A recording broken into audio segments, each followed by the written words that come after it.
আসসালামু আলাইকুম। নিজের বলার মতো একটা গল্পের আজকের আয়োজন থেকে আপনাদেরকে স্বাগত জানাচ্ছি। আমি ইকবাল বাহার।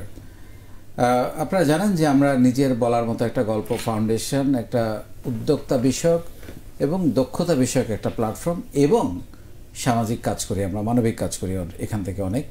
এই তিনটা বিষয় মিলিয়ে আমরা এই প্ল্যাটফর্মটা গঠন করেছি আজ থেকে 3.5 বছর আগে, এবং আমরা প্রত্যেক ব্যাচে 90 দিন করে এক একটা ব্যাচে আমরা বাংলাদেশের 64 জেলার এবং বিশ্বের প্রায় 50টা দেশের প্রবাসী বাংলাদেশিদেরকে সাথে নিয়ে আমরা এই কার্যক্রম করে যাচ্ছি। এবং আপনারা শুনলে খুশি হবেন, এরই মধ্যে আমরা 13টা ব্যাচ শেষ করেছি, 14 নম্বর ব্যাচ চলছে এবং এটা কিন্তু টানা, এখানে কোনো বিরতি নাই এবং 90 দিনের মধ্যেও কোনো বিরতি নেই। এটা একটা ইউনিকনেস যে বিরতিহীনভাবে আমরা এই কার্যক্রমটা করে যাচ্ছি, এবং যার কারণে আমাদেরকে ইউকে রেকর্ড বুক থেকে আমাদেরকে স্বীকৃতি দিয়েছে যে বাংলাদেশে ইকবাল বাহার একমাত্র শিক্ষক যিনি টানা 1000 দিন অনলাইনে প্রশিক্ষণ দিয়েছেন। তখন ছিল যখন 1000 দিন ছিল তখন ছিল 4 লক্ষ শিক্ষার্থী, এখন আমাদের শিক্ষার্থীর সংখ্যা 5 লাখ সারা বাংলাদেশে। এবং এই 5 লাখ শিক্ষার্থীকে তরুণ তরুণীদেরকে আমি বিনামূল্যে প্রশিক্ষণ দিয়ে যাচ্ছি গত 3.5 বছর ধরে বিরতিহীনভাবে। এটা আমার একটা প্যাশন, এটা আমার একটা ভালো লাগার কাজ। বাংলাদেশের জন্য, বাংলাদেশের তরুণদের জন্য করছি, উদ্যোক্তা তৈরি করার চেষ্টা করছি। বাংলাদেশে ব্যাপক বেকার সমস্যা, সেইখানে কিছুটা অবদান রাখার চেষ্টা করছি যাতে কিছুটা বেকারত্ব আমরা কমাতে পারি। আমরা এরই মধ্যে লাখো মানুষের কর্মসংস্থান তৈরি করেছি আমাদের উদ্যোক্তাদের মধ্য দিয়ে, এবং আমাদের স্বপ্ন হচ্ছে বাংলাদেশে ইমিডিয়েট স্বপ্ন যদি বলি, কোথায় গিয়ে থামতে চাই, তারপরে হয়তো নতুন স্বপ্ন দেখব, সেটা হচ্ছে 10 লক্ষ কর্মসংস্থান তৈরি করতে চাই আমাদের উদ্যোক্তাদের দিয়ে। সেই রকম একটা জায়গা ইনশাল্লাহ তৈরি করতে যাচ্ছি। তো এই প্ল্যাটফর্মে আমরা চেষ্টা করি এমন কিছু মানুষকে এনে তাদের গল্প, তাদের সাথে ভাবনা শেয়ারিং করতে, যেখান থেকে দু একটা শব্দ আপনার মধ্যে নতুন কোনো ভাবনা তৈরি করতে পারে, নতুন কোনো স্বপ্ন তৈরি করতে পারে যে জীবনটাকে এভাবেও তো দেখা যায়, বা আমার জীবনের গল্পটা এরকমও হতে পারে বা কাছাকাছি হতে পারে। প্রত্যেকটা মানুষের স্বপ্ন একই রকম না, এক এক রকম, কিন্তু আমরা কি করি সবার কাছ থেকে একটু একটু করে নেয়ার চেষ্টা করি। সেটা কিভাবে? বই পড়ে নেওয়ার চেষ্টা করি, বা কোনো একটা ভিডিও দেখে নেওয়ার চেষ্টা করি, কারোর সাথে গল্প করে নেওয়ার চেষ্টা করি, লেখাপড়া করে নেওয়ার চেষ্টা করি, ট্রেনিং করে নেওয়ার চেষ্টা করি। সো এই সব আয়োজনগুলোরই অংশ হচ্ছে এই অনুষ্ঠানগুলো। আজকে যাকে আমন্ত্রণ জানিয়েছি তার সাথে পরিচয় করিয়ে দেওয়ার আগে আপনারা একটু কমেন্টে লিখবেন এই মুহূর্তে কে কোন জেলা থেকে আমাদের এই লাইভ সেশন দেখছেন এবং কে কোন দেশ থেকে আমাদের এই লাইভ শোটা দেখছেন, আপনারা একটু কমেন্টে লিখবেন। আজকে যাকে আমন্ত্রণ জানিয়েছি আমার অত্যন্ত প্রিয় মানুষ, খুবই হাসি খুশি একজন মানুষ। আমি তাকে দীর্ঘদিন ধরে ফলো করি।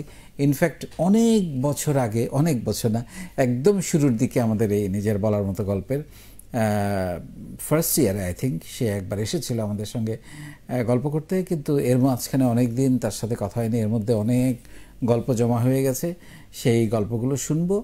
তাকে আপনারা ফেসবুকে, সে ব্যাপক জনপ্রিয়, তার ফ্যান ফলোয়ারের কোনো অভাব নাই, এবং সে একজন রাইটার, একজন মডেল, একজন এবং একজন অ্যাক্টর, মানে কাজও করেন, বিভিন্ন স্ক্রিপ্টে কাজ করেন, তবে ট্রেডিশনাল কাজ সে করেন না।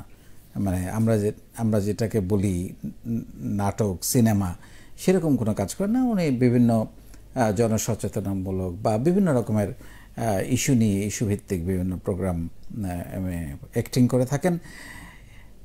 আরেকটা পরিচয় আজকে আমি পেলাম, সেটা হচ্ছে উনি কোরআনে হাফেজ। এটা আমার জানা ছিল না, এবং আমি অ্যামেজড তার এই মাল্টি ট্যালেন্ট দেখে।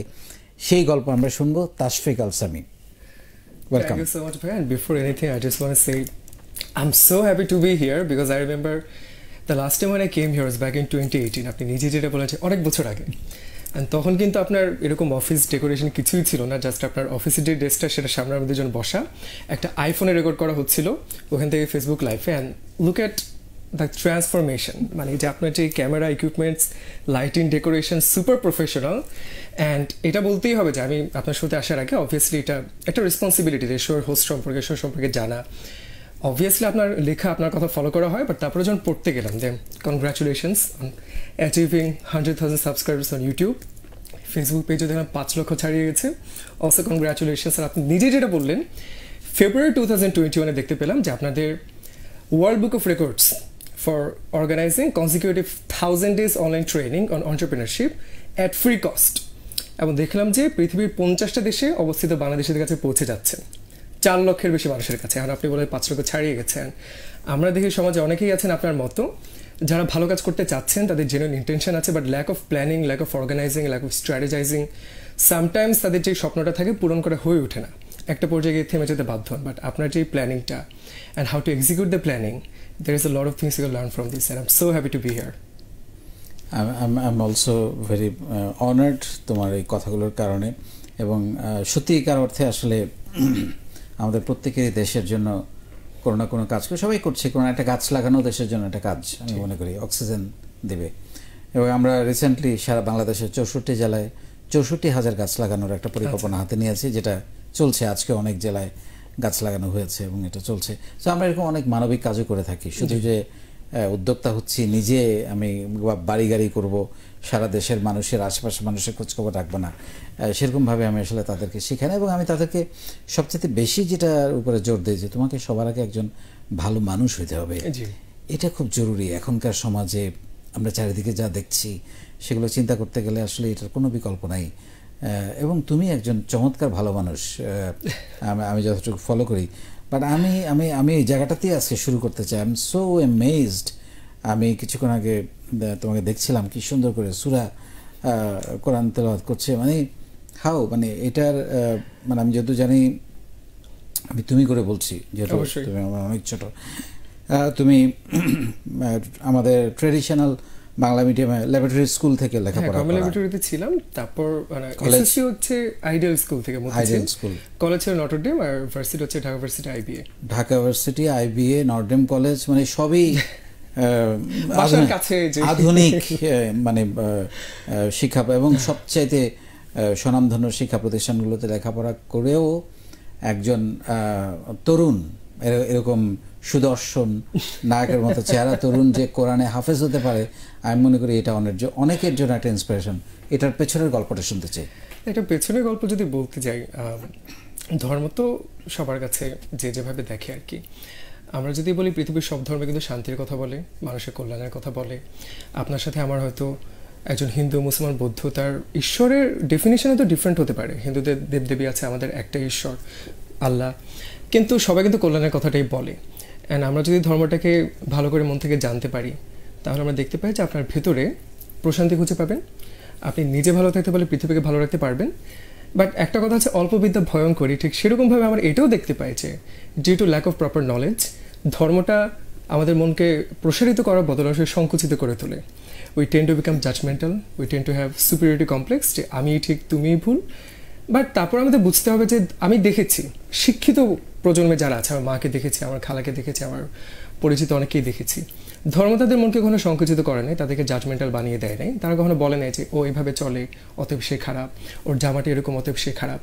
হ্যাঁ, হয়তো আমার ধর্মবিশ্বাস অনুযায়ী তার সাথে নাও মিলতে পারে, বাট আপনার গোয়েন টু জাজ the human being based on their physical appearance. আমরা দেখবো তার ইন্টেনশনটা কীরকম। মানে আমরা জানি না যে আল্লাহ কাকে ভালোবাসেন এবং কার অবস্থান আল্লাহর কাছে কতটুকু। খুব মানে পোশাকে আশাকে ধার্মিক হলেই যে ভালো মানুষ হবে তার কিন্তু কোনো গ্যারান্টি নাই। এবং I would just request everybody, don't judge people based on their physical appearance or the choices they're making. আপনার দায়িত্ব হচ্ছে দাওয়াত দেওয়া, এবং ইসলামে খুব সুন্দর একটা শব্দ হিকমা, আমি এটার প্রপার বাংলা জানি না, ধরে নিচ্ছি ডিপ্লোম্যাসি। অর্থাৎ আপনার কথাগুলো তো সুন্দর হবে, আপনার ব্যবহার, আপনার জীবনযাত্রা তো সুন্দর হবে, মানুষ নিজে থেকে আকৃষ্ট হবে আপনার প্রতি, যে কীভাবে আপনি শান্তি খুঁজে পেলেন সেটা জানতে, সেটা নিজের অন্তরে ধারণ করতে। বাট এটা চাপিয়ে দেওয়ার কিছু নয়, কারণ আপনি যদি চাপিয়ে দিতে যান, মানুষটা মোটা আকৃষ্ট হবে না, সে দূরে সরে যাবে। And I think this is the change we need to see in the society, and the only way we can gain the change, we can make the change, is by gaining proper knowledge about religion. তোমার এই আগ্রহটা কিভাবে তৈরি হলো কোরআন শরীফ মুখস্থ করে ফেলার? আমি তো তখন একদম ছোট, আমি গভর্নমেন্ট ল্যাবরেটরি স্কুলে পড়তাম। আমরা 3 ভাই, আমি একদম ছোট, তারা 2জন পিঠে আমার 8-9 বছরের বড়, 3জনে গভর্নমেন্ট ল্যাবে ছিলাম। তো বাবা মা যখন হজ করে আসেন, তাদের ইচ্ছা হলো যে আচ্ছা এবার একটু ধার্মিক পথে একটা ছেলেকে পাঠাই। তো আমাকে পাঠানো হলো কাটাবন হিফজখানায়। অ্যান্ড হিফজখানা obviously it's a place kind of like a military camp, because আপনি বাসায় থাকছেন, আপনার সন্তান সামিনের বয়স কত এখন? লাইক? আচ্ছা আচ্ছা 20 like I was 9 years old. So obviously খুবই ছোট, আমি তখন বিছানায় হিসু করে দিই রাতে, এত ছোট আর কি। তো ওখানে গিয়ে মানিয়ে নেওয়া অবভিয়াসলি খুব ডিফিকাল্ট। আচ্ছা, ছোটটার বয়স হচ্ছে 11। আচ্ছা আচ্ছা, তো তাহলে অনেকটা তার বয়সী ছিলাম আর কি। স্পেশালি ফর ইন্ট্রোভার্টেড, কিছু বাচ্চা শাই হবে, কিছু বাচ্চা অনেক এক্সট্রোভার্টেড দুষ্ট হবে। So I was introverted and shy. It was not easy for me to get along there, and obviously cultural একটা শখ থাকে। তারপর চাইল্ড সাইকোলজি বুঝতেও শিক্ষকদের সেটার একটা ল্যাকিং ছিল। It was not easy there, but the benefit I had যে কাটাবন হিপস কানাডা প্রসিদ্ধ ভালো একটা জায়গা এবং ঢাকা ভার্সিটি এরিয়ার সাথে অবস্থিত। আমার ক্লাসমেট, মানে ক্লাসমেট না, বন্ধু যারা আর কি ছিল, রেসিডেন্সিয়ালের টিচারের ছেলে, ঢাকা ভার্সিটির প্রফেসরের ছেলে। So we got to meet the people যারা actually the cream of the crop of the society. And আমরা বলতে পারি যে সেই কানেকশানটা এখনও রয়ে গেছে।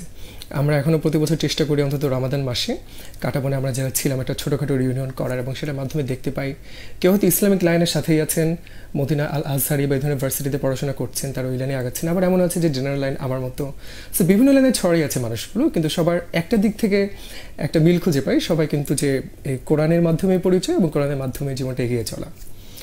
সো আমার জন্য জার্নিটা ছিল বলতে পারেন you have to start with নজরানা, অর্থাৎ আপনার দেখে দেখে পড়তে হবে, আলিফ বা তাসা, তারপর শব্দ যুক্তাক্ষর, সেটা 5-6 মাস।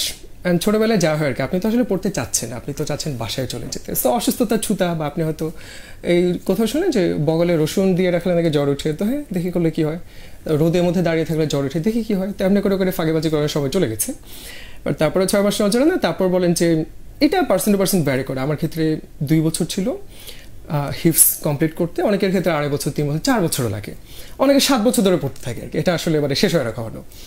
তো ওইটা হওয়ার পরে দেখা গেল যে আচ্ছা আমি তো অনেক কিছু ভুলে গেছি এতদিন পড়তে গিয়ে, তো সেটা আবার ঝালাই করে নিতে হয়। সো ওভারঅল আমার পুরো প্রসেসটা কমপ্লিট হয়েছে 2007-এ। তখন আমি তারপরে মিল্লাতে চলে যাই, তারপর আমি সেখান থেকে মতিঝিল মডেলে চলে আসি ক্লাস 8-এ, তারপর মতিঝিল আইডিয়াল, তারপর ট্র্যাডিশনাল যে মিডিয়াম। এবং আমি শুনেছি আপনি তারাবিও পড়িয়েছেন, মানে হাউ লং, মানে কতদিন? এটা 2007 থেকে শুরু করেছিলাম, 8 বার পড়িয়েছি পর্যন্ত তারাবি নামাজ। জি জি। এখন বলতে পারেন যে হয়তো একটা মানে আপনি পাড়া ক্লাবে খেলতে পারেন, বিশ্বকাপে খেলতে পারেন। সো সেই প্রেক্ষিতে বলতে গেলে আমি খুব বড় কোথাও পড়িয়েছি তা না, আমাদের এলাকার মসজিদে বা ফ্ল্যাট বাড়ি যে মসজিদ। ইটস নট অ্যাবাউট যে কোন প্ল্যাটফর্মে পড়াচ্ছেন, আপনি তারাবি নামাজ পড়াচ্ছেন অ্যান্ড আপনি একটা প্র্যাকটিস করার সুযোগ পাচ্ছেন, মুসল্লিদের সামনে নেতৃত্ব দেওয়ার সুযোগ পাচ্ছেন, দ্যাটস হোয়াট ম্যাটার্স। সো এই যে আমরা তাশফিকালকে এখন যেভাবে দেখছি, বিনয়ী, ভদ্র, মেপে মেপে কথা বলে, ভেরি সুইট, এটা কি ছোটবেলা এরকম ছিল না দুরন্ত ছিল? ছোটবেলা থেকে আমরা 3 ভাই মোটামুটি ইন্ট্রোভার্টেড। দেখবেন যে 2 ধরনের বাচ্চা থাকে, একটা ছোট বাচ্চা, আমার 2টা ভাতিজা আছে, ওয়াসি, আয়ান, একজন 4 বছর, একজন 2.5 বছর। ইটস ভেরি ডিফিকাল্ট যে এখন তাদের স্কুল নাই, কিছু নাই, কোয়ারেন্টাইনে বাসায় বসে আছে, তারা তো বোর্ড হয়ে যাচ্ছে। আপনি তাদের এন্টারটেইন কীভাবে করবেন? সারাক্ষণ কি তাদের সাথে খেলা সম্ভব? আর সাইকোলজির ব্যাপার আছে, আমি একটা বড় মানুষ, আমরা তাদের সাথে খেলার চেষ্টা করি, কিন্তু ঘুরে ফিরে কিন্তু ফোনটাই হাতে দিতে হয়, না চাইলেও দিতে হয়। I really wish he could get to meet other kids from the neighbourhood, সেটা এখন সম্ভব হচ্ছে না। সো সবচেয়ে ভালো হয় যদি বাচ্চাটাকে বই পড়া ধরিয়ে দিতে পারেন। ছোটোবেলায় সে যদি কল্পনার জগৎটা প্রসারিত করতে শিখে যে একটা কাগজের ভিতরে এতগুলো গল্প লেখা আছে, আমার তো বাইরে গিয়ে দৌড়াদৌড়ির দরকার নেই, আমি এখান থেকে অনেক কিছু জানতে পারি। আমার পক্ষে সম্ভব নেই এই মুহূর্তে হিমালয়ের চূড়ায় চলে যাওয়া, তারপর অ্যান্টার্কটিকাতে ঘুরতে যাওয়া, কিন্তু বইয়ের মাধ্যমে যেতে পারি। সো আমরা ছোটোবেলাতেই বইয়ের সাথে পরিচয়, আমরা যৌথ পরিবারে বড় হওয়া, তো আমাদের মামা খালা সবাই ছিলেন, কেউ হয়তো রক মিউজিক শুনছেন, কেউ রবীন্দ্রসঙ্গীত শুনছেন। So there was a cultural influence from both sides, from all sides. তো সেটার মাধ্যমে আমাদের ভিতরে একটা গড়ে ওঠে আর কি, যে আপনার কালচারাল ইনফ্লুয়েন্সটা থাকলে আপনি নিজেই শিখতে পারবেন যে আপনার কোনখানে মনটা টানছে, rather than getting influence by people surrounding you. যে কেউ হয়তো টিনেজ বয়সে যা হয় থাকবে যে ইনফ্লুয়েন্স কারা, হয়তো কলারটা খুলে সিগারেট খাচ্ছে, বাইক চালাচ্ছে, দেখে মনে হচ্ছে হ্যাঁ তিনিই তো উইনার, তার মতো হতে চাই। But you also have to know যে আসলে কোনটা আপনার জন্য কল্যাণময়, এবং সেটা আপনি তখনই শিখতে পারবেন যখন আপনি বই পড়বেন, যখন আপনি ভালো চলচ্চিত্র দেখবেন, যখন সমাজ সম্পর্কে জানতে পারবেন। So it's a process of trial and error. কখনো হয়তো এক্সট্রোভার্টেড ছিলাম, হওয়ার চেষ্টা করেছি, কখনো হয়তো খুবই বিনয় হওয়ার চেষ্টা করেছি। And going through everything I realise this is what suits me, this matches my personality, so this is why I am right now. যখন ল্যাবরেটরি স্কুলে পড়েন তখন এমিন লাইফ কি ছিল? এমিন লাইফ আমাকে যদি 1 বছর আগেও জিজ্ঞেস করতেন আমি বলতে পারবো না যে কী ছিল। কারণ আমি যখন আইবিএতে চান্স পাই তখন আমার মেডিকেলও চান্স হয়েছিল, আইবিএতেও চান্স হয়েছিল। আমার মা যেহেতু ডাক্তার, তার খুব ইচ্ছা ছিল 3 ছেলের একজনকে ডাক্তার বানাবেন, যেরকম ইচ্ছা ছিল 3 ছেলে একজনকে কোরআনের লাইনে নিয়ে যাবেন, তো আমাকে দিয়ে সেটা পূরণ হলো। তো সেকেন্ড এক্সপেরিমেন্ট আমাকে দিয়ে পূরণ করার চেষ্টা, বাট আমি ভাবলাম যে না, আমি চাচ্ছি একটা ফ্লেক্সিবিলিটি লাইফে। মাকে দেখেছি, খালামণিকে দেখেছি যারা ডাক্তার আছেন, যে নো ফ্লেক্সিবিলিটি। তো আমার মনে হলো যে ওখানে গেলে আবার যেমনটা একটা খাতে আটকে যাবে, আই ডোন্ট ওয়ান্ট দ্যাট।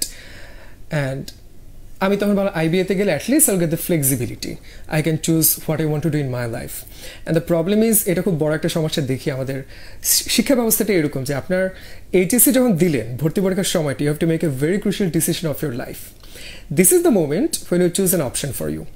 যে মেয়েটা চারুকলায় চলে গেল, তার কখনো ডাক্তার হওয়া হবে না। যে ইঞ্জিনিয়ার হলো, তার কখনো হয়তো চারুকলায় পড়া হবে না। Are you really mature enough to make the decision for you? I don't think so. আপনি দেখলেন আপনার বড় ভাই চারুকলায় পড়ে, আপনি চলে গেলেন, কিন্তু হয়তো সেটা আপনার জন্য ছিল না। আপনার অমুক খালা ডাক্তার, আপনি সেটা হতে গেলেন, সেটা আপনার জন্য ছিল না। আমরা দেখি যে অভ্র কিবোর্ড, সেটার ফাউন্ডার যিনি, মেহেদি ভাই সম্ভবত, তিনি তো মেডিকেল স্টুডেন্ট ছিলেন, তিনি কিন্তু সেখানে আগ্রহ পান নাই, কিন্তু তিনি অভ্র এই কিবোর্ডের মাধ্যমে স্মরণীয় হয়েছেন সবার কাছে। So I wanted the flexibility because I didn't know what I want to pursue in my life. And I believe this saying, I see a lot of people at my age, 23, 24, 25, 26, they're in their 20s and they feel like, I don't know what to do with my life. And I think you are not supposed to know what you want in your 20s, you're supposed to know what you don't want. And in your 30s, that's when you gear towards what you want. So I'm still in the process of trying to figure out. But এই মুহূর্তে আমার vision হলো যে, আপনার সাথে যখন লাস্টবার কথা হয়েছিল 2018-এ, শো শেষ হওয়ার পরে আপনার সাথে আমি চেষ্টা করছি একটু কথা বলে আরেকটু যদি নলেজ নিয়ে দিতে পারি। আপনি একজন ব্যবসায়ী, একজন risk taker and successful risk taker. A lot of people see a lot of things, but they don't have the courage or knowledge or stamina to back it up. You have that. So you're the right person to talk to and get advice from. তো জিজ্ঞেস করলাম যে আপনার মতে কী করলে ভালো হয়, তখন আমি মনে ভার্সিটি সেকেন্ড ইয়ার, আর আপনি বলেন যে তুমি ব্যবসা করো বা তুমি নিজের মতো কিছু করো, আপনার নিজের বলার মতো একটি গল্প তৈরি করো। কিন্তু অ্যাট দ্য সেম টাইম এটাও মাথায় রাখতে হবে, সবাই কিন্তু একরকম গল্প হবে না, সবাই উইনার হবে না, সবাই নিজে ব্যবসা করবে না, কেউ হয়তো চাকরিতেই comfortable. Whatever matches you, whatever suits you, that's what you should go after. এই মুহূর্তে আমার ধারণা আমি হয়তো কর্পোরেটেই যাবো। At the same time I will have the flexibility to keep writing books or keep working in projects যেন আমার ভালো লাগছে। সো এখনো পর্যন্ত ফিক্স করে বলতে পারছি না। I really wish I could say that, কারণ যখন আপনি, আমার কাছে মনে হয় যে এই বয়সটায় ভর্তি পরীক্ষার সময় যখন ডিসিশন নিতে হয়, এই বয়সে সেই ডিসিশন নিতে হয়। Two crucial decisions, your career and your relationship. আর আপনি যদি ভেবে দেখেন স্পেন্ডিং, আপনার কথা যদি বলি, লাস্টবার কথা ছাড়া বলে রাত 9টা পর্যন্ত অফিসে থাকেন, সকালবেলা আসছেন, দিনের 70% সময় আপনার এখানে যাচ্ছে, ইউর ওয়ার্ক, তারপর বাসায় যাচ্ছে আমার ওয়াইফের কাছে, পরিবারের কাছে, your relationship. And this two decisions you're making right now. So if you make a mistake right now, আপনার পরবর্তী জীবনটা অনেক কঠিন হয়ে যেতে পারে। সো আই থিঙ্ক এই বয়সটা একটু সুযোগ পাওয়া উচিত, একটু ট্রাই করে দেখা উচিত, এক্সপ্লোর করে দেখা উচিত, whatever suits you, and I am still in the process. Great. তুমি বলছিলে লেখালেখির কথা, এই শখটা কয়টা বই এ পর্যন্ত এসছে? আমার এ পর্যন্ত 3টা বই, আর ছোটদের জন্য কিছু বই আছে, ওই যে রং করা বই থেকে বড় 3টা বই লিখে এত জনপ্রিয় হওয়া যায়, মানে হাউ, এটা টেকনিকটা কি? আমার, তুমি লেখক হিসেবে খুবই জনপ্রিয়, আমি দেখলাম বইমেলায় তো লোকজন সারাক্ষণ তোমার অটোগ্রাফ নিচ্ছে। আচ্ছা, এই ক্ষেত্রে although I'm not qualified enough to talk about this, but আমি আমার মতো করে যদি বলতে চাই, আমার কাছে মানে যে কোনো প্রোডাক্টের একটা ব্র্যান্ড ভ্যালু থাকে, একটা কমোডিটি ভ্যালু থাকে। ধরা যায় আপনি একটা বই লিখলেন, I don't know you, but আমি জানলাম যে বইটা পড়ে আমার উপকার হবে, হয়তো গল্পের বই পড়ে ভালো লাগবে, হয়তো জ্ঞানের বই পড়ে জ্ঞান আরোহণ করব। It's a commodity value. আর হচ্ছে brand value. I know Iqbal Bahar ভাই, যে ওয়াও তিনি লিখেছেন, কি লিখেছেন দেখা যায়, এটাই কিনে নিব। সো আমার ক্ষেত্রে কমোডিটি ভ্যালু কতটুকু সেটা আমি এখনো জানি না, সেটা এখনো পরীক্ষিত হয় নাই। মানে মাত্র লিখছি 3টা বই, মাত্র বইয়ের লেখার মান কতটুকু শেখা এখনো পর্যন্ত আমাকে ঠিক মনে হয় না যে জাজ করে দেখার মতো অবস্থায় পৌঁছেছি। বাট ব্র্যান্ড ভ্যালুর দিক থেকে বলতে পারেন যে ওটাতেই আমার ফোকাস এখনো পর্যন্ত। সেটার কারণে বলতে পারেন যে আমার আগের কাজগুলো, আমার অন্যান্য কাজগুলো, অ্যান্ড আমার লক্ষ্য হচ্ছে আপনি যেটাই করেন না কেন, ইট শুড বি ট্রান্সলেটেবল। আপনি যদি ব্যবসায়ী হন আর আজকে আপনি লেখক হলেন, সেখানে কেউ আপনাকে চিনছেন, এটা হলে তো ভালো হলো না। আপনার এই পরিচয়টা সেখানে একটা সুবিধা এনে দেওয়া উচিত। আমার ফোকাস ওটাই ছিল, সেটাই বলতে পারেন। তো এই আগ্রহটা কবে থেকে আসলো? আমি যখন আইবিএতে যাই, তো 10 মিনিট স্কুল তো তখনই শুরু হচ্ছে মাত্র। আমার সাদিক ভাই আইবি 20th ব্যাচ, আমি 24th ব্যাচ, একদম খুব বেশি সিরিয়াল না আর কি। তো ওনারা যখন 10 মিনিট স্কুল খুললেন, দে ওয়ার থিঙ্কিং যে কী কী প্ল্যাটফর্ম থাকা যেতে পারে, অ্যান্ড দে ওয়ার থিঙ্কিং যে ব্লগ ডিপার্টমেন্ট। ইসনাদ সারাবিল ভাইয়া 22nd ব্যাচে, তিনি সেটার হেড ছিলেন, and he was trying to মানে এরকম মানুষজন ওয়ার্ড অফ মাউথের বেসিসে পাওয়া যাচ্ছে কে কে আছে, বাংলায় কে লিখে। অ্যান্ড আমি যখন আইবিএতে ভর্তি পরীক্ষা গেছিলাম, রেজাল্ট পেলাম, সেদিন আমি খুবই আবেগ আপ্লুত একটি স্ট্যাটাস লিখে দিলাম, আমার সংগ্রাম, আমার স্বপ্ন বাংলায়। Nobody read that, but somebody read that, হয়তো পরিমাণে কম, but sometimes about quality not quantity. 6 months later when he was trying to scout new talents, এই অল্প কিছু মানুষ যারা পড়েছিল লেখার, তাদের ভিতরে একজন বলে যে আচ্ছা ওর লেখা পড়েছিলাম, মেবি সে লিখতে পারে। তখন ইসান ভাই ডাকলেন, I started working there. And আমার কাছে মনে হয় যে অনেকের অনেক ট্যালেন্ট থাকে, অনেকে ভালো গাইতে জানে, লিখতে জানে, নাচতে জানে, অনেক কিছু পারে, বাট আপনি যদি ডেইলি ওইটার পিছনে সবাই না দেন, একটা সময় সেটা হারিয়ে যায়। You have to have some pushing factor behind this. আপনি যদি একটা কাজ করেন, চাকরি করছেন আপনি, it's your responsibility to produce work. And 10-minute school was that driving factor for me. Every single day you are trying to figure out যে কী topic নিয়ে লেখা যেতে পারে অ্যান্ড কী বাউন্ডারি পুশ করা যেতে পারে। হয়তো আমি রমাদান মাসে লাইফস্টাইল কেমন হতে পারে, খাদ্যদ্রব্য, সেটা নিয়ে লিখলাম। That doesn't really align A 10-minute school which is focusing merely on the educational sector, but trying to fit in যে এইটাও একদিক থেকে informational or informative or education হতে পারে, so can we incorporate that in our blog? সেটার মাধ্যমে বলতে পারেন লেখা শুরু। And I have to give credit to Sohan Haider ভাই, তিনি স্মার্ট ক্যারিয়ার বইটা লিখেছেন এই বছর, বইমেলা খুবই ভালো সাড়া পেয়েছে। তাম্রলিপি প্রকাশনী, সেজতি আপু এবং রনি ভাইয়া, তো তারা 10-minute school একবার আসলো যে আমরা ছোটো বাচ্চাদের জন্য বই লিখতে চাই, আপনার তো কোনো রাইটার আছে নাকি? We don't want establish writer, just new faces. Sohan Haider ভাই was present there and he talk to her. তারপর তিনি আমাকে বললেন, আমিও ব্লগের অন্য যারা তাদেরকে বললাম, and this is how it starts, যে আপনি একটা সূত্র ধরে ঢুকলেন, শুরু হয়ে ঢুকে তারপর কত দূর যেতে পারেন। আমাদের প্রথম প্রজেক্টটা ছিল 4-5 পৃষ্ঠা গল্প লিখে দেবো, এইটুকুই। সেটা থেকে ধীরে ধীরে যাচ্ছে, তুমি কি একটা অনুবাদ বই লিখলে কেমন হয়, বাট অনুবাদ করতে আমার আগ্রহ খুব একটা নাই, আই ওয়ান্ট সামথিং অরিজিনাল। তারপরে আচ্ছা তুমি একটা বই লিখে ফেলো। সো আমার 10 minutes লেখা ছিল, সাথে নিজেও কিছু লিখলাম, তো প্রথম বইটা এভাবে হলো। অ্যান্ড আপনি যখন কাজ শুরু করতে যাচ্ছেন, they don't necessarily care about যে আপনার সাহিত্য গুণ কতখানি। কিছু বই সাহিত্যের জন্য হবে, কিছু বই ফোকাস ইনফরমেশন বেসড হবে। তারা দেখতে চাচ্ছেন এটাই যে আপনি মেনটেন করতে পারবেন কিনা, আপনার থেকে সাহস করে যে আপনার বইটা তারা ছাপালেন, আপনি সেই সাহসটার মর্যাদা দিতে পারবেন কিনা। Nobody wants to incur loss. ওইটা যখন তারা দেখলেন যে না, হি ক্যান, মানে পারবে, he can get it covered, loss হবে না আর কি, তখন তারা একটু ভরসা করলেন। তখন নেক্সট ইয়ার আরেকটু ডিফারেন্ট ওয়েতে লিখলাম। প্রথম বছর ছিল যে 10-minute স্কুলে কাজ করি, সো শিক্ষামূলক বিজ্ঞানের বই, ঝাঁকানাকা বিজ্ঞান। দ্বিতীয় বছর ভাবলাম যে আমার প্যাশন হচ্ছে fiction, so why not write a horror story compilation, which is very risky, কারণ আমাকে কেউ হরর গল্পের সাথে অ্যাসোসিয়েট করে না। I took the risk, I would not say it was very successful, but it was quite successful. তারপরে বছর ভাবলাম যে আচ্ছা, যেহেতু আমি মেইনলি ইন্সপিরেশনাল কন্টেন্ট নিয়ে কাজ করে এসেছি, how about writing inspirational book. And আমার ফিলোসফি হচ্ছে, এটা আমরা সবাই জানি, if you want to go fast go alone, if you want to go far go together. আমি যেটা সবসময় চেষ্টা করি যে আমার বন্ধুবান্ধব যারা আছে, if I see any potential in them, try to incorporate them, giving my platform so that they can shine, they can get the spotlight. তো আমার এক বন্ধুকে নিলাম, সে আমার সাথে লিখলো, সে আমার সাথে প্রমোশনের কন্টেন্ট বানালো, আমার বন্ধু আসিফ রাজা আর কি। তো এই বছর ছিল যে কোলাবোরেটিভ প্রজেক্ট, যে বিজয় হবে 40টি অনুপ্রেরণার গল্প। ডাজেন্ট মিন যে সবখানে যে আপনি এগিয়ে যাবেন, পারবেন, এরকম ট্র্যাডিশনাল না। সাম আর ফিকশনাল স্টোরিজ, সাম আর অ্যাকচুয়াল স্টোরিজ, সাম আর ভার্সিটি লাইফের এক্সপিরিয়েন্স, আমার স্কুল লাইফের এক্সপিরিয়েন্স, আমরা জীবনে যে মানুষগুলোকে পেয়েছি, যেমন আপনার থেকে অনেক গল্প জানার আছে আমাদের, যেটা আমরা লিখতে পারি, যেটা মানুষকে জানাতে পারি। ইট ওয়াজ আ miscellaneous collective feature of anything that I find inspiring in my personal life. I don't know what I'm going to write in next year, but hopefully something different. Yeah, great. মানে বোঝা যাচ্ছে যে তোমার জীবনটা একটা মোটামুটি ডিসিপ্লিনের মধ্য দিয়ে, যেটা বললো ল্যাবরেটরি, তারপরে হচ্ছে দ্য আইডিয়াল, তারপর নটর ডেম, তারপরে আইবিএ। সো স্বাভাবিকভাবে বোঝা যাচ্ছে যে খুব বেশি এদিক ওদিক যাওয়ার সুযোগ পাওয়া যায় না আর কি। মানে ছেলেরা মেয়েরা যেরকম দুষ্টুমি করে লাইফের অন্যান্য যে সেগুলোতে, তো খালি লেখাপড়া হয়েছে নাকি আর অন্য কিছু হয় নাই? আমার মনে আছে যে আমরা যখন নটর ডেম কলেজে পড়ি, একবার যে প্রক্সি স্যার আসলেন আমাদের ক্লাসে। তো ইউজুয়ালি প্রক্সি স্যার তো অত সিরিয়াস ভাবে পড়াবেন না, তিনি এমনি একটা ক্লাস করতেন মেহমান হিসেবে।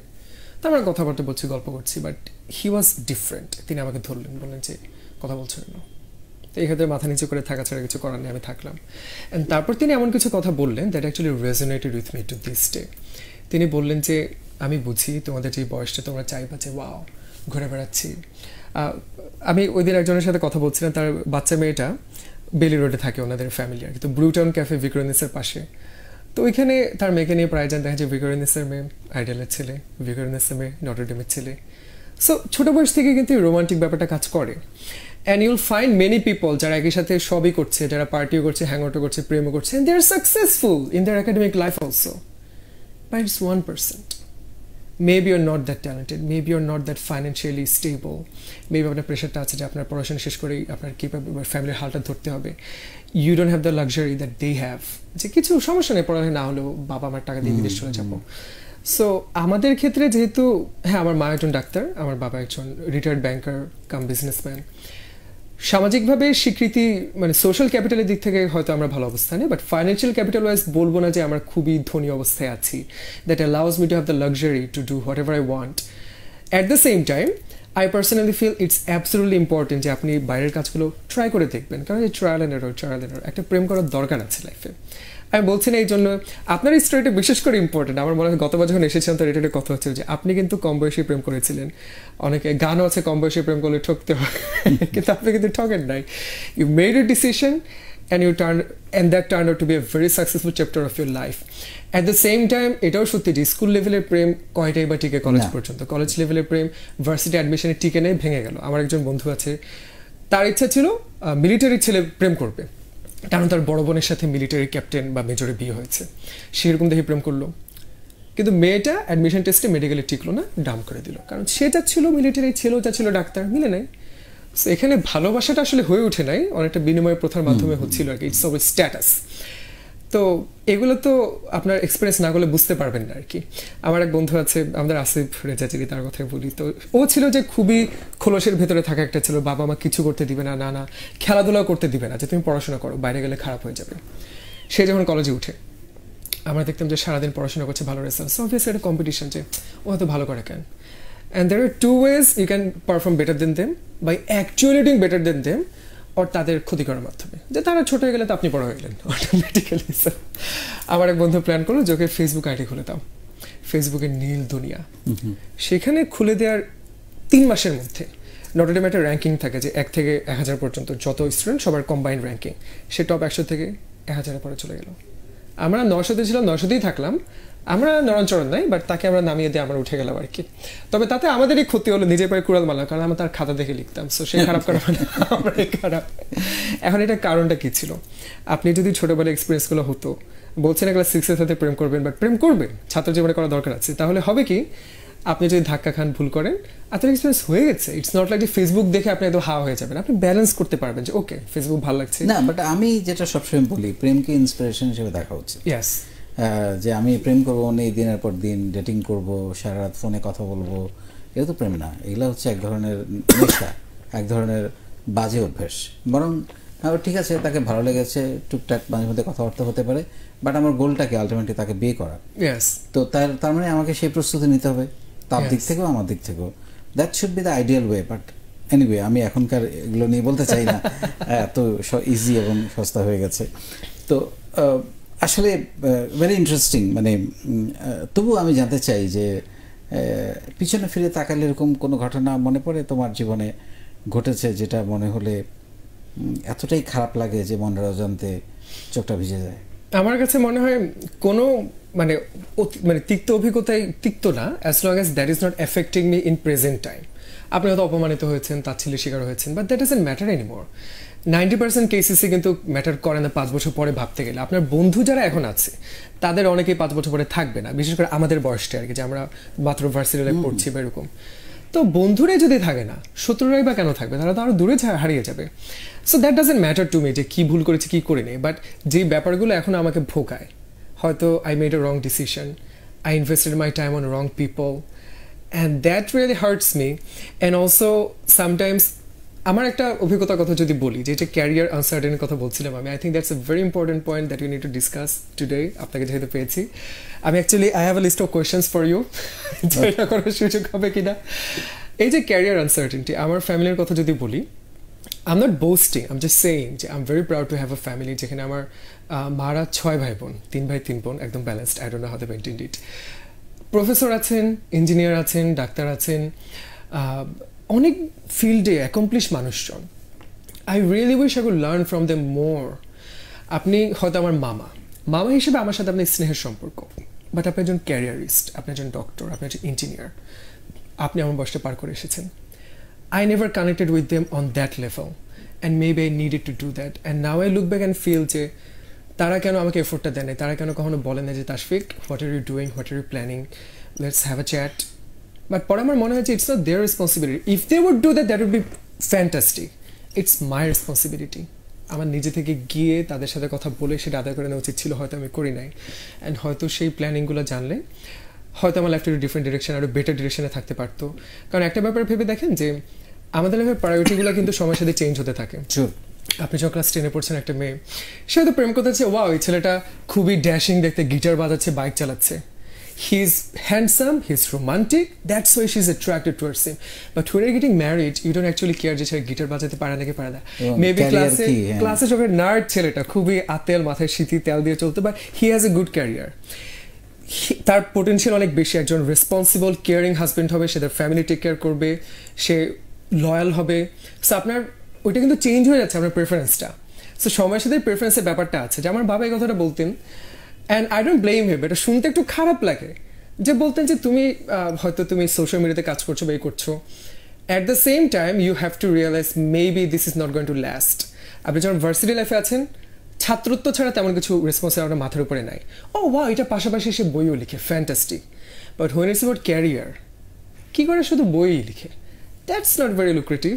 You have to have a solid base, যে আচ্ছা আপনি একজন ব্যবসায়ী বা আপনি একজন একটা কিছু করেন, পাশাপাশি লিখে। So you have to have এর ওয়ান ইনট্যাক্ট, তারপরে আপনি যতগুলো জিরো বসাইতে পারেন, যে লেখক, অ্যাক্টর, যাই হোক। But if you don't have এর one, then everything is zero. And I really wish I could get that from somebody a long time ago. হয়তো আমার ফিউচার প্ল্যান একটু স্ট্র্যাটেজাইজড হতো। আমরা গতদিন একদম কাকতালীয়, গতকালে আমাদের গ্র্যাজুয়েশন কমপ্লিট হলো, মানে গ্র্যাজুয়েশন সেরিমনি হয় না অফিসিয়ালি, অনলাইনে যা হয় আর কি হলো। অ্যান্ড যখন আমি বন্ধুদের সাথে কথা বলতে যাই, IBA classmate, everybody has this assumption যে ওয়াও আইবিএ, দেশে চাকরি বাকরির ক্ষেত্রে তো আইবিএ থাকলে, সম্প্রতি তো ইউনিভার্স সম্প্রতি ডিরেক্টর হন যে আইবিএ একজন অ্যালামনাই। তো বাংলাদেশের প্রত্যেকটা অর্গানাইজেশন লিডিং পজিশনে আইবিএর কেউ না কেউ হচ্ছে। অ্যালামনাই নেটওয়ার্ক এতটাই স্ট্রং, আপনি ধরে নেবেন যে আইবিএ থেকে পাস করলেই তো অসাধারণ 1 লক্ষ টাকা, 80,000 টাকার চাকরি। That is not the reality during the year of quarantine. I know many people যারা হচ্ছে চাকরি পাচ্ছে না। I know many people from my batchmates who have very good CGPA. That was their focus throughout their entire life. যে আমরা চাকরি করবো ভালো, and they're working in খুবই অখ্যাত organization, which is not a proper job to be honest. একটা হয়তো volunteer organization এই সেই, and I see the struggle. I see that this is the real life they're talking about. I'm not being pessimistic. I'm not saying যে wow life টা খুব কঠিন হবে. I'm just saying this is a totally different dimension that we're facing right now. And hopefully আমরা সবাই একটা ভালো অবস্থানে পৌঁছে যাব, but for the time being, the time of uncertainty, this is very difficult. কোথায় দেখতে চাও তোমাকে 10 বছর পরে?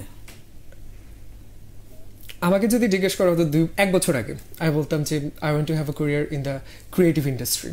I want to be a writer, I want to be an actor, I want to be a director, I want to produce, I want to manage events. Right now, I don't think I want to focus on that many things. I don't think that is humanly possible. For the time being, I want to gather some real experience. And সেটা নিয়ে আপনার সাথে হয়তো আমরা কিছু পরামর্শ চাইতে পারি। I have friends যারা কর্পোরেটে গেছে, but they're thinking of starting business, which you suggest, which you encourage.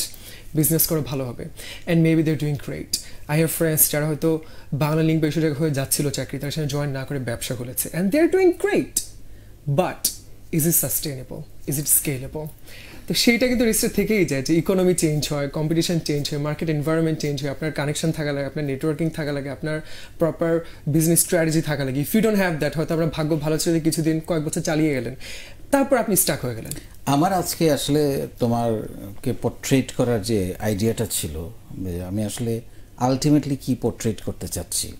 তুমি এখনো ব্যবসা করছো না, এখনো চাকরি করছো না, বাট আমি তোমাকে এনে গল্প শুনছি, জানছি। এটার মূল অবজেক্টিভটা হচ্ছে যে একটা ডিসিপ্লিন লাইফ, একটা ভালো ছেলে হয়ে থাকা। মানে আমাদের এটা আসলে আমাদের এত ইনডিসিপ্লিন লাইফ আমরা আজকাল বেছে নিয়েছে সবাই। পার্টি, ঘোরা, 5টা প্রেম করা, মানে মনে হয় যে এটাই লাইফ। হ্যাঁ, মানে বিশেষ করে তোমার বয়সে বা তোমার থেকে ছোট যারা আছে, বাট একদম শুরু থেকে যদি চিন্তা করি, তুমি ল্যাবরেটরিতে পড়েছো, তারপরে আইডিএলে পড়েছো, নর্থডেমে পড়েছো, খুবই বাংলাদেশের one of the best college, তারপরে আইবিএতে, এবং এরই মধ্যে তুমি কোরআনে হাফেজ, তারপরে তুমি লেখালেখি করছো।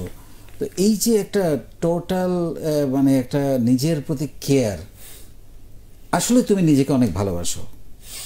I think you have to love yourself. If you cannot love yourself, আপনি কারোর জন্য কিছু করতে পারবেন না। অ্যান্ড একটা কথা যদি বলি যে আমাদের প্রজন্মটা যখন সিনিয়ররা বলেন যে তোমরা ডিপ্রেসড কিভাবে, তোমরা ইয়াং, তোমরা লাফাবে ঝাপাবে, but that is not the reality.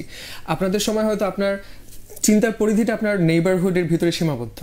When I'm seeing my classmates going to America, my classmates doing this and that puts a huge pressure on our minds. You're comparing constant every single person যারা top success পাচ্ছে, but আপনার তো এটা মাথায় থাকবে না যে এটা তো 1% পাচ্ছে, বাকি 90% হয়তো আপনার মতো অবস্থানে আছে। So there is no reason to panic, but আপনি প্যানিক না করে পারছেন না।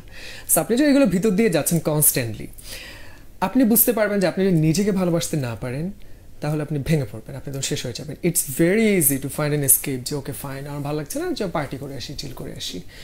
বাট আপনি যখন ঘরে ফিরছেন দিন শেষে, ইউ রিয়েলাইজ আপনার সিচুয়েশন তো চেঞ্জ হয় নাই, আপনি জাস্ট টেম্পোরারি একটা এসকেপ খুঁজে পেয়েছেন, বাট আপনি ঘুরে ফিরে তো যে কষ্টের জায়গাটা ওটা কোনো সুরাহা করেন, আপনি ওখানে আবার এসে পড়ছেন।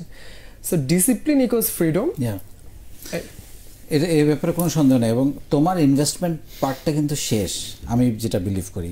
কারণ আমি আবার মানুষকে খুব মানে বুঝতে পারি এই কারণে, আমি যখন বিয়ে করি তখন আমার স্যালারি ছিল 12,000 টাকা যখন বিয়ে করি আমি।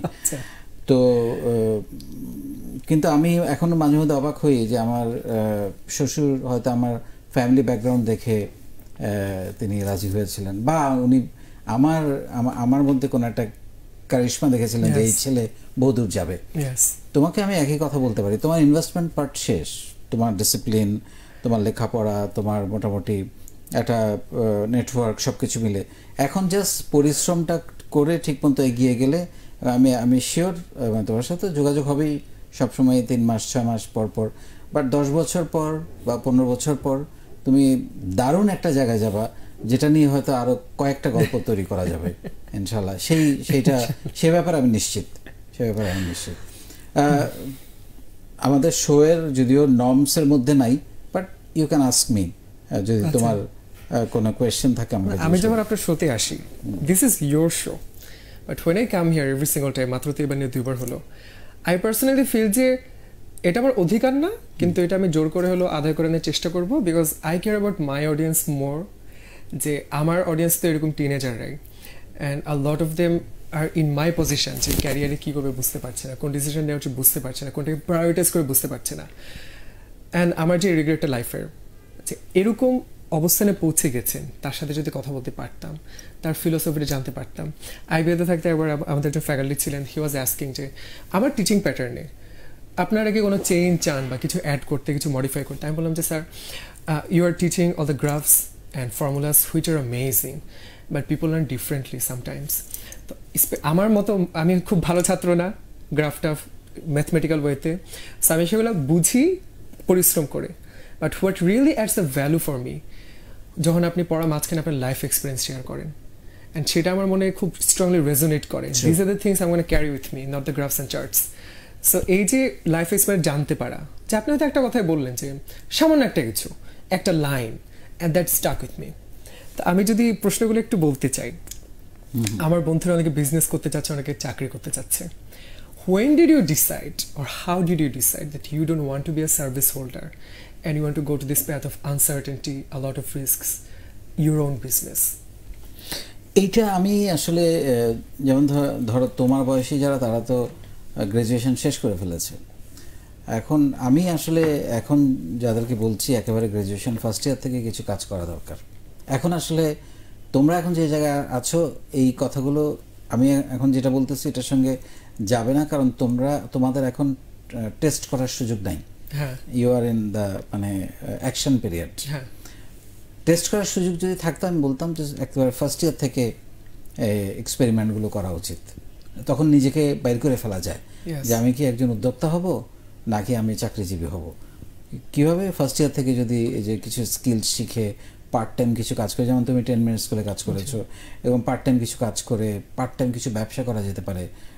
আমাদের দেশে ইউ নো দ্যাট প্রচুর দিবস আছে, দিবস ভিত্তিক অনেক ব্যবসা করা যায়, সিজন ভিত্তিক অনেক ব্যবসা করা যায়। আমি একজনকে চিনি, একেবারে সেকেন্ড ইয়ারের ছাত্র, এই বছর 10,000 কেজি আম বিক্রি করেছে। মাশাআল্লাহ। অ্যান্ড তার মূলধন কিন্তু খুবই অল্প ছিল, মাত্র 5,000-7,000 টাকার মতো ছিল, কিন্তু সে ওই প্রি অর্ডার নিয়ে নিয়ে এই কাজগুলো করেছে, প্রথমে আত্মীয় স্বজন, বন্ধু বান্ধব, তারপরে বিভিন্ন জায়গায়। সো মানে এই জিনিসগুলো করলে না একটা কনফিডেন্স তৈরি হয়। আমার এখানে প্রচুর স্টুডেন্ট আছে যারা চাকরি করছিল, কিন্তু সে জানতো না তার ভিতরে উদ্যোক্তা কোয়ালিটি আছে। আমি যখন তাকে প্রশিক্ষণটা দিলাম, হি গট দ্য কনফিডেন্স, তখন তার একটা সাহস তৈরি হলো।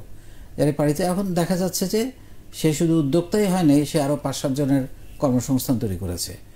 সে বলে যে স্যার, জীবনে কোনোদিন কল্পনা করি নাই যে আমার পক্ষে উদ্যোক্তা হওয়া সম্ভব, কিন্তু আপনি তো আমাকে আগুন জ্বালাই দিলেন। আমাদের এখানে অনেকেই আছে যারা চাকরি করছে, পাশাপাশি পার্ট টাইম বিজনেস করছে, কারণ এখন তো একটা ইনকাম দিয়ে আসলে চলা যায় না।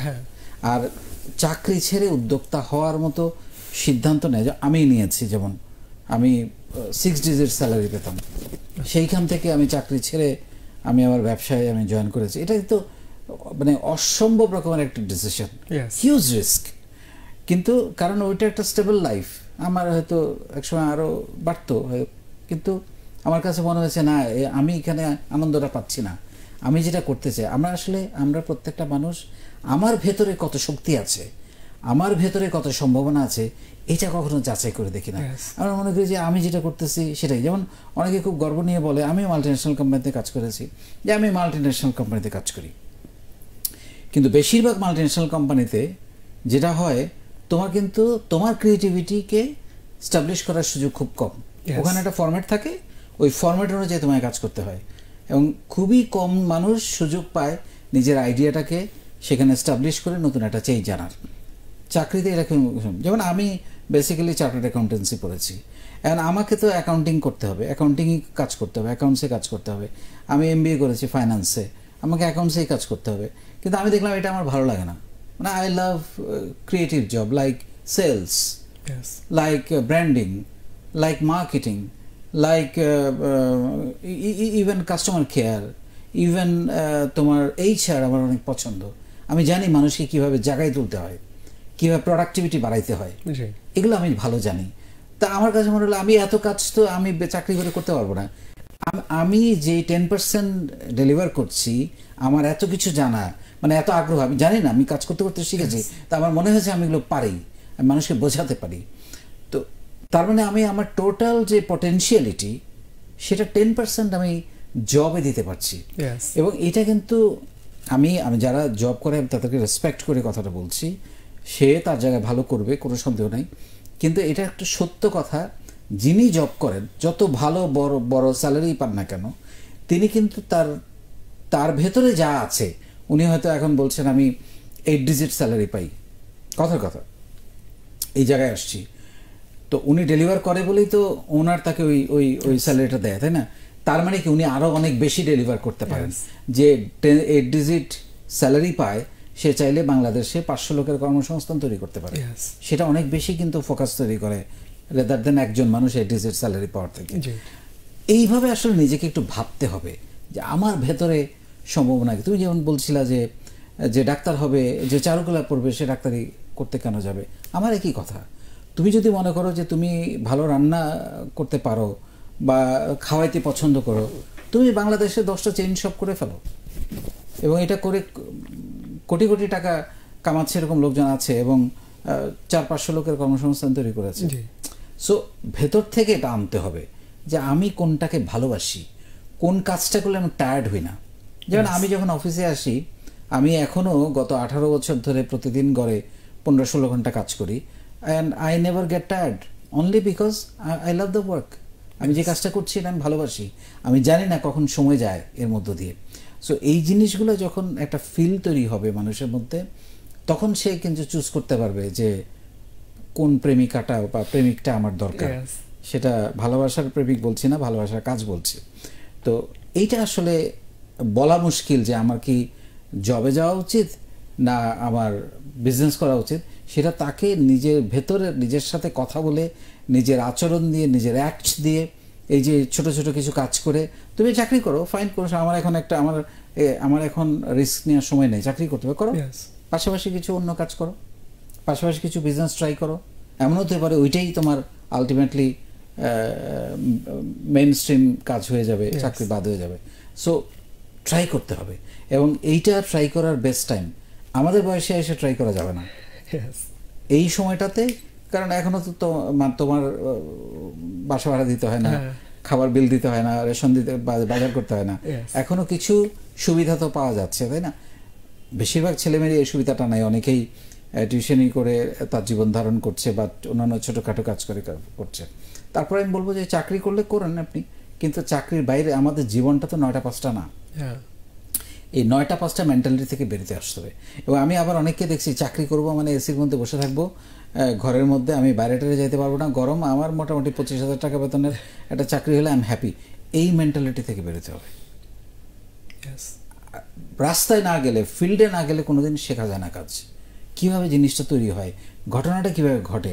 তুমি যতক্ষণ না যায় ওই পয়েন্ট অফ সেলসে ওই লোকটার সাথে কথা না বলে তোমার প্যাকেটটা তাকে দিতে পারবা, ততক্ষণ পর্যন্ত you don't know how to, এটা কীভাবে ঘটে ঘটনাটা।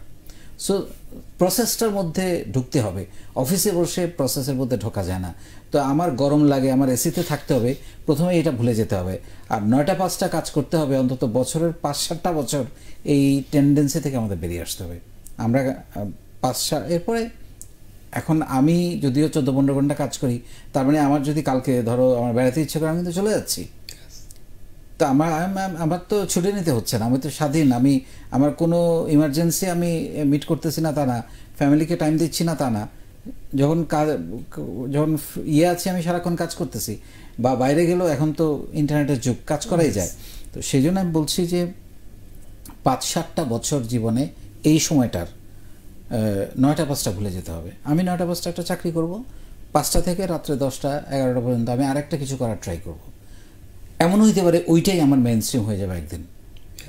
সো সেই জন্য এই জায়গাগুলো তৈরি করা দরকার, এবং ওই অ্যাটিটিউডটা তৈরি করা। কারণ আমাদের অনেকের মধ্যে আমি দেখেছি তরুণ, আমি তো প্রচুর ইন্টারভিউ করি সারা বছর ধরে, স্যার আমার একটা চাকরি হলেই চলবে। ওয়াই, নিজেকে এত ছোটো ভাবছো কেন? তুমি যেই মানুষটা বলছো আমার একটা চাকরি হলেই চলবে, সেই মানুষটার মধ্যে ওই সম্ভাবনা আছে যে তুমি শত মানুষের চাকরি তৈরি করতে পারো।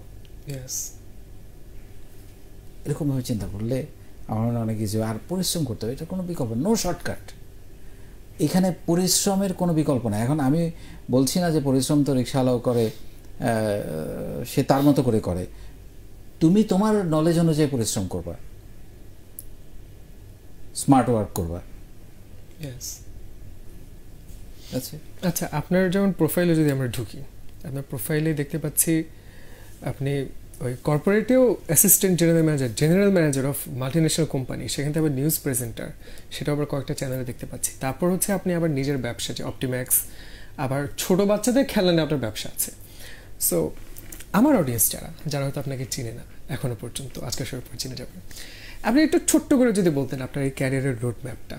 আপনি বলছেন যে মানে 15-16 বছর ধরে 15-16 ঘন্টা কাজ করছেন, এটাকে একদম শুরু থেকেই, বা কবে থেকে শুরু হলো আপনার জার্নিটা, যে ভার্সিটি লাইফ তখন কি কিছু করতেন, একটু যদি বলতেন। ছোট করে বলি, এটা লম্বা গল্প। সেটা হচ্ছে যে আমি তো আসলে অনেক সেটব্যাক আমার লাইফে। আমি বাংলাদেশের কোনো ইউনিভার্সিটিতে ভর্তি পরীক্ষায় চান্স পাইনি, Dhaka university, Chittagong university, Jahangirnagar university. যার পরে এটা নিয়ে আমার পরিবারে, আমার আত্মীয় স্বজন, আমার বন্ধুবান্ধবদের মধ্যে অনেক হতাশা কাজ করেছে, অনেকে আমার সঙ্গে কথাবার্তাই বন্ধ করে দিয়েছিল যে আমাকে দিয়ে কিছু হবে না। তো একটা পর্যায়ে গিয়ে আমি বিকম ভর্তি হই। আচ্ছা, মানে অনার্সও না, বিকম পাস কোর্স যেটা বলে।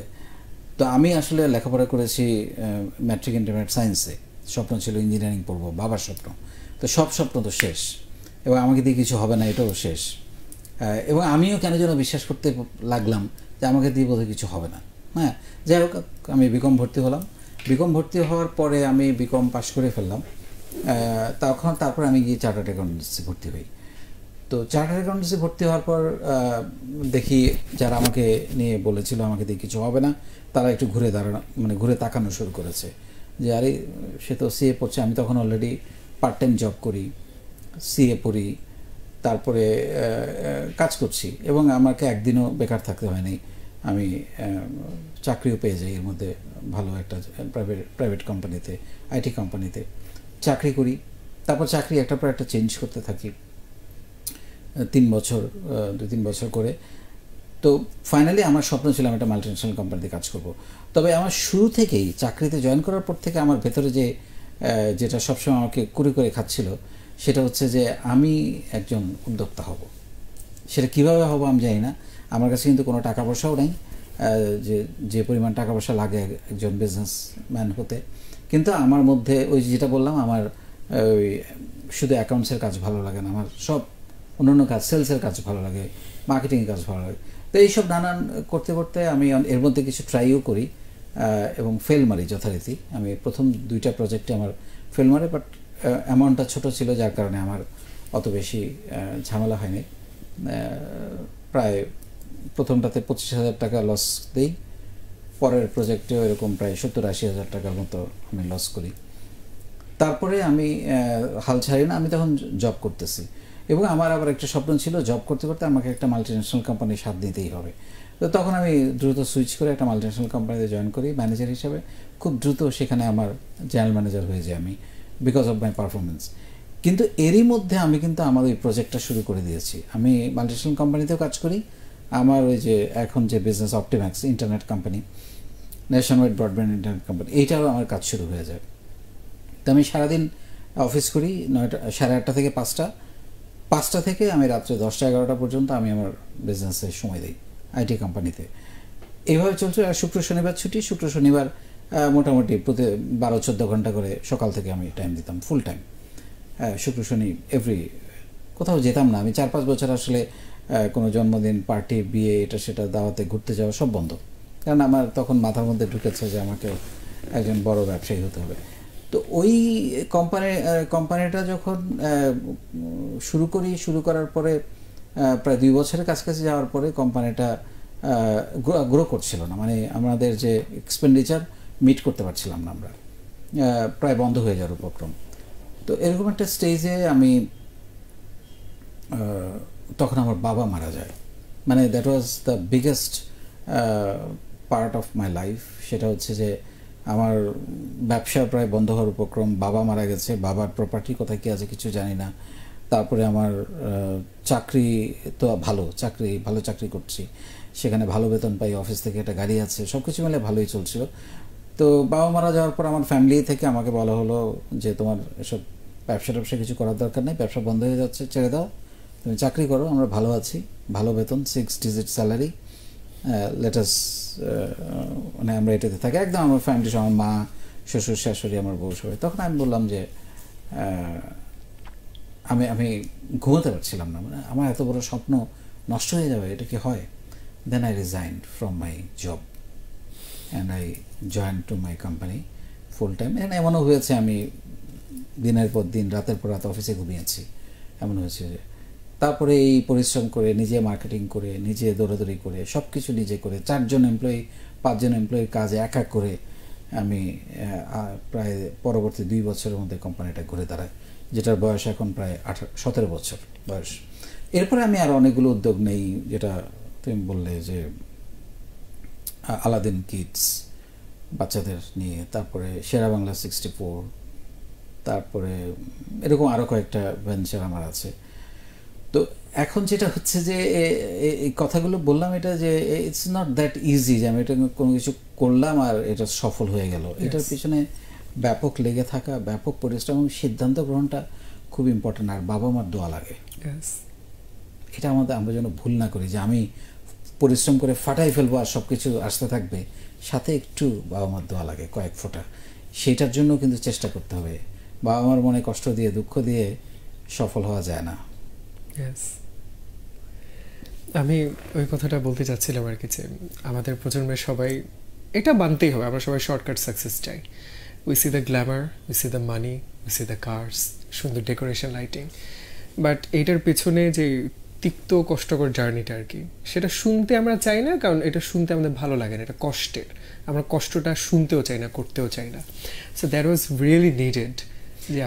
আমি তোমাকে যে কথাটা বলে শেষ করবো, একদম মন থেকে কথাটা বলছি, এবং আমি এটা সবসময় সবাইকে বলি, I never run after money. আমি কখনো টাকার পেছনে ছুটি নাই, আমি পাগলের মতো কাজ করেছি, ওইটা বাই প্রোডাক্ট হিসেবে আসছে। সো আমি মনে করি যারা টাকার পেছনে ছোটে, দুইটা ঘটনা ঘটে, এটা আমি আমার অবজারভেশন থেকে বলছি। আমি আশেপাশে বন্ধুবান্ধব আত্মীয় স্বজন থেকে যেটা দেখলাম, একটা হচ্ছে সে ক্লান্ত হয়ে যাবে এক সময়, তার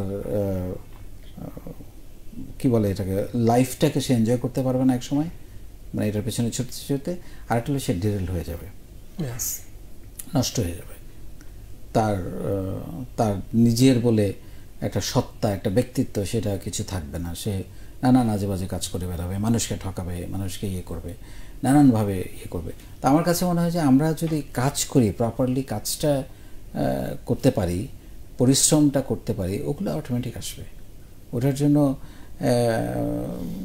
অনেকে আছে যে আমার এত টাকা স্যালারি না হলে হবে না, বা আমার এত কোটি টাকা ইনকাম করতে হবে, ব্যবসা করতে হবে, এইটা মাথা থেকে আগে দূর করতে হবে। আমি এমন একটা কিছু করব যেখানে কর্মসংস্থান তৈরি করবে, কিছু মানুষের কাজে লাগবে, কিছু মানুষের সার্ভিস পাবে, এমন একটা কিছু করব যেটা দিয়ে মানুষকেও সার্ভিস দেওয়া হবে, আমারও ব্যবসা হবে। এরকমভাবে চিন্তা করা উচিত। এবং এইভাবে যদি কাজটা করা যায়, কাস্টমার যখন হাসবে, কাস্টমার যখন স্মাইল করবে, ব্যবসা অটোমেটিক বাড়বে। সো আমরা আসলে মূল ফোকাস যেটা, সেটাতে না গিয়ে আমরা অন্য দিকে চিন্তা করি। অনেকে আছে দেখবেন যে একটা হয়তো এটার কস্টিং, একটা শার্ট, একটা জামার কস্টিং হয়তো 500 টাকা, সে 2000 টাকা বিক্রি করতেছে। No, don't do it. তুমি তো একদিনের জন্য ব্যবসা করতে আসো নাই। তুমি 500 টাকারটা তুমি 700 টাকা বেচো বা 800 টাকা বেচো, তুমি 2000 টাকা কেন বেচো? মানে এটা তো কোনো বিজনেস এথিক্স না। হ্যাঁ, তো ওইটাই আর কি, মানে ওই কতগুলো গোল ঠিক করতে না পারলে আসলে খুব ডিফিকাল্ট লাইফে। আমি যে বলছিলাম যে তুমি খুব ডিসিপ্লিন উইথ একটা জায়গায় এসছো, এখন তোমার আসলে শুধু ইনভেস্টমেন্ট হয়ে গেছে, এখন দেবার পালা।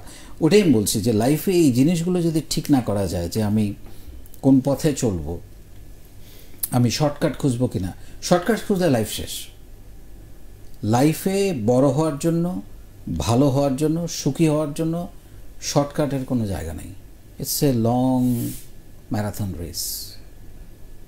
তুমি দ্রুত দৌড়ে দম ফেলে দিলে তুমি আর দৌড়াতে পারবে না, শেষ।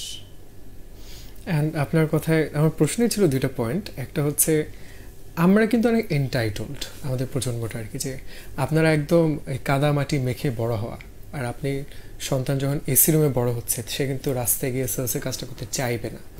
আর আপনি যখন সেটাই বললেন যে ওটা না করলে তুমি আগাতেও পারবা না, আমার এখানে এই কোয়েশ্চেনটা ছিল যে হয়তো আজকে সময় স্বল্পতার জন্য হচ্ছে না, but I really wanted to know your dynamics with your children. আমি কোথায় জানি শুনেছিলাম নাকি পড়েছিলাম, ঠিক মনে নাই, সম্ভবত আপনারই কথা, যে আপনার ছেলের জন্মদিন আপনি উদযাপন করেন না, অ্যান্ড ওইটার পিছনে কারণটা কি, মানে what is the philosophy?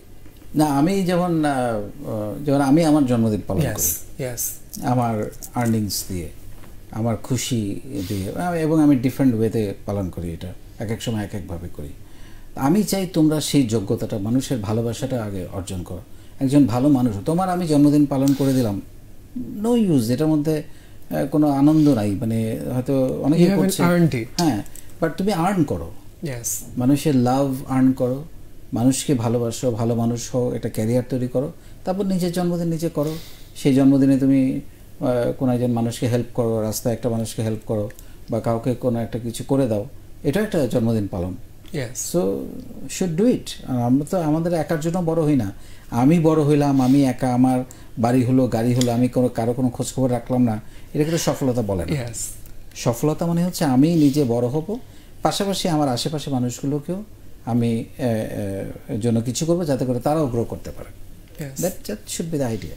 And আমার এখানে একটা প্রশ্ন এরকম ছিল যে আপনি যখন স্ট্রাগল করে একটা অবস্থানে পৌঁছালেন, আপনি জানেন যে অতীতটা কত কষ্টের ছিল। আমরা মনে করি যে আমাদের সন্তানকে সে কষ্টের ভেতর দিয়ে আমি যেতে দিব না। অ্যাট দ্য সেম টাইম সে যদি সে কষ্টের ভেতর দিয়ে না যায় তাহলে সেও কিন্তু গড়ে উঠবে না। অ্যান্ড দ্যাটস এ ডিলেমা যে should I make him go through the pain that I went through ও should I give him a very simple way bed of roses. And আপনার কথাতেই প্রতীয়মান যে you are not that person যে সন্তানকে এমনি দিয়ে দিবেন, he has to earn his spot. That's very important. And আরও একটা কথা আমি যদি বলতে চাই, চাকরি বাকরির ব্যাপারে আমরা অনেক সময় আমাদের সামনে কিন্তু ইনফরমেশন খুবই লিমিটেড। অ্যান্ড এই কথাটা আমি বলতে চাই যে হয়তো আমাকে অনেকে পছন্দ করেন যে আমি ওনার মতো হতে চাই, based on what? It should never be based on যে ওয়াও তিনি তো পপুলার, তার ছবিতে লাইক বেশি হচ্ছে বা তার সাথে মেয়েরা ছবি তুলছে। That should never be the basis because it is temporary, it's not going to last. আমাকে যদি কেউ ফলো করতে চান, আই উড সে আমার ডিসিপ্লিন হতে পারে। আর আপনি যদি একজন সোশ্যাল মিডিয়াতে ছোট্ট পরিসরেও কাজ করেন, you have to maintain that. So আমি যেটা মেনটেন করছি, follow that and follow the discipline. And আমাদের সামনে যে ইনফরমেশন অ্যাভেলেবল না থাকার কারণে উই গেট ফ্রাস্ট্রেটেড। আমরা দেখতে পাচ্ছি যে হ্যাঁ, মানুষ তো বিদেশ চলে যাচ্ছে, ওখানে ভালো আছে, দেশে তো কেউ ভালো নেই, দেশে তো ভালো কিছু হচ্ছে না। দেশে থাকলে ঘুষখোর অফিসার না হলে অথবা দুর্নীতি না করলে অথবা মানে কোন দিয়ে ধাক্কা ঘুষে দিয়ে না গেলে তাহলে তো হয় না কিছু। And you get frustrated. And sometimes it's important যে এই যে আপনার গল্পটা আমরা শুনলাম, I know there are many people like that আমাদের চারপাশে আছে, বাট আমরা জানতে পারছি না তাদের থেকে, যাদের কথাটা শুনে একটু আশা পাবো যে আচ্ছা এখনো পর্যন্ত if you stay the right path, আপনি ঠিক পথে চললে আপনি ভালো করতে পারবেন। এমন সমাজ এখনো হয়ে যায় না যে আপনি খারাপ হতেই হবে, খারাপ না হলে সাফল্য আসবেই না। দ্যাট ওয়াজ রিয়েলি নো, এটা আমি বিলিভ করি না। ভালো থাকা এবং ভালো থাকার কোনো বিকল্প নাই। আপনি খারাপ হয়ে ভালো থাকবেন এটা ভুল চিন্তা, এবং খারাপ হয়ে কেউ ভালো নাই। এই কথাটা দিয়ে শেষ করতে চাচ্ছি আজকের অনুষ্ঠান। অনেক ধন্যবাদ। এবং আমরা আজকে দারুণ একটা আড্ডা দিলাম। It's two way, one way হয় নাই। Thank you for it, thank you very much, thank you. So ওইটাই কথা বলে শেষ করতে চাই, সেটা হচ্ছে যে আপনারা শুনলেন। আসলে আমি যেটা বলছিলাম আজকে তাশফিকালকে পোর্ট্রেট করার যে উদ্দেশ্যটা ছিল যে জীবনটাতে আসলে ডিসিপ্লিন খুব জরুরি। আমার এই জীবনটা আমি যাচ্ছে তাই করে কাটিয়ে দিতে পারি না, মিথ্যা কথা বলে, মানুষকে ঠকিয়ে, মানুষকে অপমান করে বা মানুষকে কাঁদিয়ে বা মানুষকে কষ্ট দিয়ে আমি আমার জীবন কাটিয়ে দিতে পারি না। এটা ডিসিপ্লিন, একজন ভালো মানুষ, একজন হাম্বল মানুষ, একজন বিনয়ী মানুষ হওয়া জীবনে খুব গুরুত্বপূর্ণ। এবং এই বয়সে সে সেটা অর্জন করেছে, যার কারণে আজকে আমি তাকে পোর্ট্রেট করলাম। তার এখনও অনেক জীবন পড়ে আছে, অনেক কিছু দেখানোর এবং অনেক কিছু, এবং বিনয়ী হওয়া আসলে জীবনে খুবই গুরুত্বপূর্ণ, যেটা তার মধ্যে আছে। আর আরেকটা কথা, এইসব কথার মধ্য দিয়ে যেটা বের হলো সেটা হচ্ছে যে শর্টকাট বলে জীবনে কোনো সফলতা নেই। শর্টকাটে কোনো সফলতা আসে না, এবং অসৎভাবে, খারাপভাবে অনেক টাকা পয়সা ইনকাম করে একজন মানুষও ভালো নাই। আই রিপিট, একজন মানুষও ভালো নাই। হয়তো আপাতত সময়ের জন্যে, কিছুদিনের জন্য, কয়েকটা বছরের জন্য ভালো থাকতে পারে, but in the long run সে ভালো থাকবে না। সো ভালো থাকার জন্য সৎ জীবনযাপন, সুন্দর জীবনযাপন, ডিসিপ্লিন জীবনযাপনের কোনো বিকল্প নাই। অনেক ভালো থাকবেন।